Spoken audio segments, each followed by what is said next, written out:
What is up, guys? Winner Kills here, and welcome back to a brand new discussion video. So I want to make a quick video just here after the release of Cybernetic Horizon, and I plan to do this after future sets as well. But I wanted to go ahead and make a video talking about some of my favorite cards out of the latest set that aren't really talked about the most, sort of things that are sort of out of the spotlight, if you will. And I've got 5 cards I wanted to talk about today, and let's go ahead and get right into the first one. And that one is Pinpoint Landing. Now, I really like this card because it adds simply just some generic consistency to a lot of decks.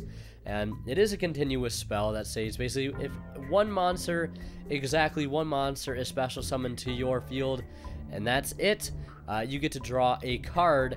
And if you don't draw a card by that effect at the end of the turn, that card is sent to the graveyard. But in most cases, you'd really only want to play that card, you know, if you could get the summon off that turn. So that last effect really isn't too big of a deal, maybe after it's been on the field a couple turns and you're sort of out of juice. But I think the card is really awesome because it can benefit a whole bunch of decks like BA, Photon Galaxies in their deck, Mech Knights obviously, as well as Crusadia. And I think that's when I actually first saw this card in a profile for a Crusadia build, and I thought this card was really interesting. I didn't even realize it had come out in this set until actually just a couple days ago, and I actually think it's really one of the more underrated cards in the set, and I think in the future we could see this card being used perhaps a lot more. But I think one of the decks that could benefit the most is a deck like Mech Knight. That deck just basically special summons from the hand all the time, and that deck could, of course, always benefit. Any deck could always benefit from an extra draw here and there to sort of help boost consistency, and that's why I really like this card, plain and simply just because it adds a nice amount of consistency in sort of an interesting way. You could even sort of take advantage of this with the Kaiju stuff. If you know Kaiju to your opponent and then you summon a Kaiju from your hand, boom, there's a free draw as well. So that's a card that I really like. And another card that I really like in the set is Knight Morningstar. Now, why do I like this card? Don't worry, this whole video isn't going to be about Mech Knight related stuff. I just really like this card because it is a great link monster for Mech Knights in the fact that it allows the deck to be able to search for really good cards like World Legacy Secrets, World Legacy Succession, as well as the sort of new World Legacies Memory, the quick play e-tally for Mech Knights. And I think that now that the deck has access to be able to search some of those really powerful cards is really awesome. It also has the effect where basically anytime a Mech Knight monster you control battles another monster that isn't in the same column as that Mech Knight monster you control, it isn't destroyed by battle, and you take no battle damage from that.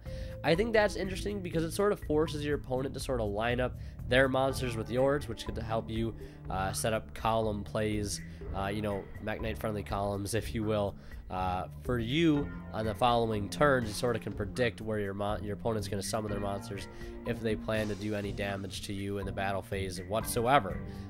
So it's not the greatest effect, easily outed just by summoning something in the same zone as Morningstar that has more than 2,000 attack. But other than that, I think it's still an interesting effect, and I still really like this card. And talk about price point as well. I think this card was something like $8, and I think Pinpoint Landing was also really cheap too, around $7 or $8 when I picked up a play set for about 24. So really decently priced for some actually pretty decent cards, I would say. And now these next 3 cards that I want to talk about, I actually have with me here, and the first one I want to talk about is this guy right here, Mana Dragon Zernitron. This card is really cool. Just like I've always thought of it as an interesting card. I really do like its artwork, but I remember looking at the set list for this set a little whiles back, and I saw this card, and it seemed pretty interesting. It just kind of caught my eye, if you will. It's a level 6 Dark Dragon effect with 2,200 attack and 1,200 defense that says, basically, if a spell trap you control leaves the field because of an opponent's card effect, or opponent's effect, and is now in the graveyard or banished, except during the damage step, you can special summon this card from your graveyard or hand if it was there when that spell trap left the field. Even if not, the wording's kind of weird. Then you can set one spell trap that was banished or in your graveyard to your spell and trap zone. So basically, if they will say Ghost Ogre or Pinpoint Landing, you can summon this guy from your hand, reset any spell trap that's in your graveyard or banish from your side of the field, and you get to special summon this guy from your hand as well. But after he is summoned like that, if he leaves the field, he is banished. But I think it is a really cool card that can sort of punish back row hate. Cards like Ghost Ogre, Twin Twister, Cosmic Cyclone, you name it. Even Giant Trunade allow you to get back spells and traps from the grave. Which I think is nice. It's kind of got a cool utility to it, if you will. Don't know what it's going to be used in or what deck can really take advantage of this. You know, I don't think there's really too many back row heavy decks right now, but this card is just cool, and it's definitely one of my favorites from the set, hence why it's on this list. And the next card I wanted to talk about here is the good old Mirror Force launcher. It's about time we got a Mirror Force searcher. There's so many damn Mirror Forces in the game right now. We have Storming, Drowning, Blazing, you know, you name it. There's so many Mirror Forces in the game, and here we finally have our continuous trap card searcher, Mirror Force Launcher. It says once per turn during your main phase, you can discard a monster card, that is cost, add one Mirror Force from your deck to the graveyard, deck or graveyard to your hand. So you could actually add this because it does have Mirror Force in its name, and it doesn't say you can't search it, so that's interesting. And then if this set card is destroyed, and it does have to be set, keep in mind, for this effect. So that's a little suboptimal, but it's still interesting enough. If this set card is destroyed by your opponent's card effect and sent to your graveyard, you can set this card from your graveyard and one Mirror Force from your hand, deck, or grave. And they can be activated this turn. So it really punishes your opponent for going after some of your back row. Allows you to not only reset this card and reuse it that same turn, but again, another Mirror Force card, which sort of leaves your opponent having to deal with that card, like, you know, Blazing Mirror Force, Drowning Mirror Force, or Storming Mirror Force, which Storming Mirror Force is just still a really powerful card right now, just bouncing everything, a Mass Compulse back to the hand, if you will. So I think that's really cool, and it definitely warrants to be on this list, in my opinion. Mirror Force Launcher, I really do like this card, so be on the lookout for battle traps right now, because there is a way to search them. And last but not least, it is a Link monster I want to talk about. No, it's not Borrelsword Dragon, because that's a no-brainer. But I wanted to talk about Reprodocus, this Link 2, generic Link 2, sort of similar to Pepsi Man. Just two monsters, could be tokens, they don't have to be effect monsters, which is awesome. And it says that you can activate one of these effects. It says, declare one monster type. All face-up monsters this card points to become that type until the end of the turn. So you can make something warrior, dragon, whatever you want it to become. And then the other effect is declare one attribute. All face-up monsters this card points to become that attribute until the end of this turn. So you can make them fire, wind, earth, water, which I think is plays a role in some decks, but not all for sure.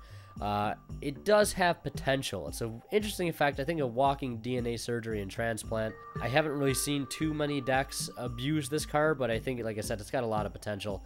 It can help set up cards like Kyrios. Another example I could maybe see it being useful in is a deck like Dinosaur with Lost World.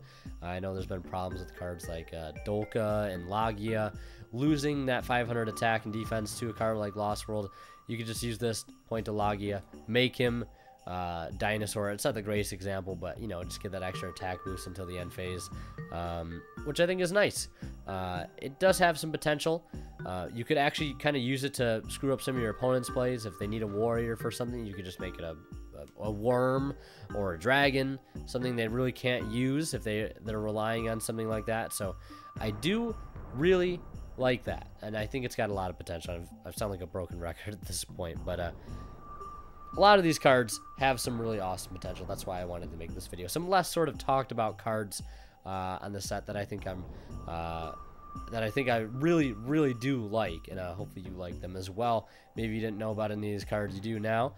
And let me know what you think your top 5 favorite cards from Cybernetic Horizon is, because I know a lot of people had some, you know, differing opinions about the set. Some people think it's really bad, some people think it's really good, but I definitely think, regardless of what people think, there's some really cool cards in this set that I wanted to talk about. So that's why I made this video, and I hope you guys enjoyed it. And if you did, be sure to leave a like and let me know what you think down in the comment section below. Like I said, share with me your 5 favorite cards from Cybernetic Horizon, and as always, you guys, Winter Kill is signing out. We'll see ya in the next one.